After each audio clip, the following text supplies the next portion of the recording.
Arc length as a parameter, arc length जो है मेरे पास एक पैरामीटर के तौर पर ऐड कर सकती है। ठीक है, लेट मैं करता हूँ S equal to S of T be a regular arc. मेरे पास S equal to S of T मेरे पास एक रेगुलर आर्क है, वो डिफाइन है ऑन इंटरवल आई पर। ठीक है, एंड कंसीडर दी फंक्शन, और हम क्या करते हैं एक फंक्शन कंसीडर कर देते हैं। यहाँ देखिए मैंने s equal to S of t equal है मेरे पास इंटीग्रल फंक्शन मैंने यहाँ कंसीडर किया हुआ है। ठीक है, टी 0 से लेकर टी तक इंटीग्रल है। ठीक है, D X over D T. ठीक है, ये मेरे पास एक मैंने इंटीग्रल फंक्शन जो है वो कंसीडर किया गया हुआ है। ठीक है, अब लेट मेरे पास अगर अपर लिमिट जो होगी वो लोअर लिमिट से बड़ी होगी तो मेरे पास जो एरिया होगा वो पॉजिटिव होगा, और जो एरिया होगा वो इक्वल होगा length of the arc segment के।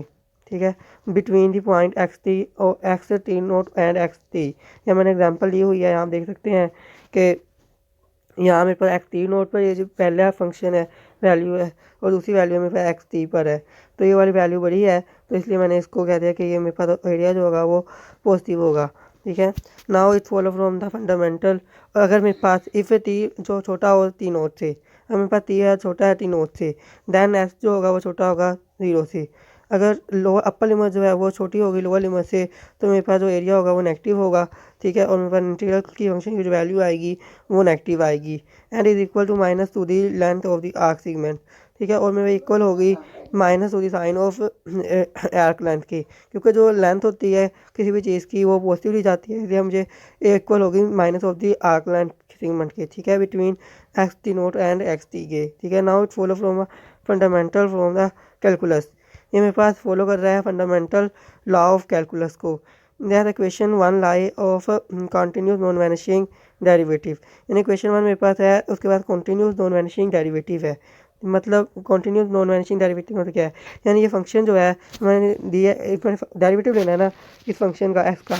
ठीक है, डी और डी टी मैंने अप्लाई किया एफ पर, और यहाँ डी और डी टी अप्लाई किया एस ऑफ टी पर, डी और डी टी अप्लाई किया इस इंटीग्रल फंक्शन के ऊपर। ठीक है, यानी किसी भी पॉइंट पर ये फंक्शन जो है वो मेरे पास अनडिफाइन नहीं हो सकता, यानी किसी भी पॉइंट पर ये जो मेरे पास फंक्शन है ये यूनिक वैल्यू देगा, इंटीग्रल फंक्शन मेरे पास एक यूनिक वैल्यू देगा। ठीक है, और इसका जो डेरिवेटिव है फर्स्ट डेरिवेटिव है वो कभी भी 0 के इक्वल नहीं आ सकता।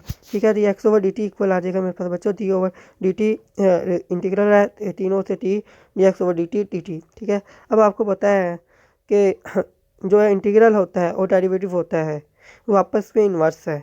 ठीक है, और जब इन्वर्स दो चीज़ें आपस में मल्टीप्लाई हो तो मेरे पास क्या आता है आइडेंटिटी जवाब में आती है, identity x over D T इधर मेरे पास इसलिए आंसर में आ गई।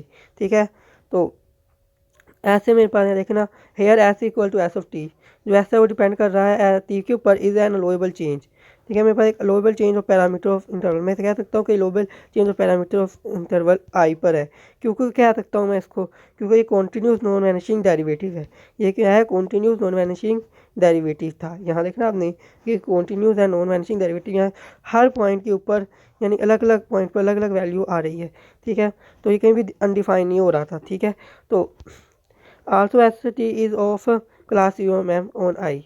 हम फर्स्ट करते हैं, अगर एस ऑफ टी जो है मेरे पास एम ऑर्डर डेरिवेटिव है इंटरवल आई पर है इसका। ठीक है, तो हो वो मेरे पास अगर डिफाइन है of x of T is of class x of T, तो एक्स ऑफ टी जो होगा वो भी सी का एम ऑर्डर डेरिवेटिव जो होंगे वो पॉजिटिव ही होंगे, वो नॉन ज़ीरो ही होंगे।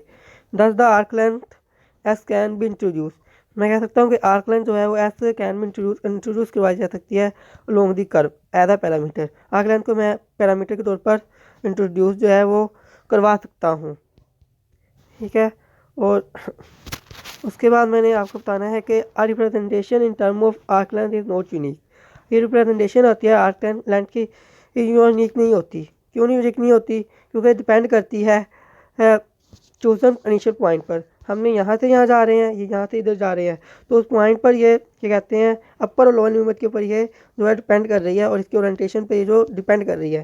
ठीक है, where s equal to 0 and और दी ओरिएंटेशन, देखा ना ओरिएंटेशन मतलब इसके सिंबल की तरफ ये मेरे पास डिपेंड कर रही है, और ये इनिशियल पॉइंट पर भी डिपेंड कर रही है। आपने देखा था कि अगर हमने टी नोट जो है वो बड़ा लिया है, अपर लिमिट बड़ी ली थी, तो मेरे पास पॉजिटिव आंसर आ रहा था। जब मैं लोअर लिमिट ले रहा था बड़ी, तो मेरे पास क्या आ रहा था, नेगेटिव आंसर आ रहा था।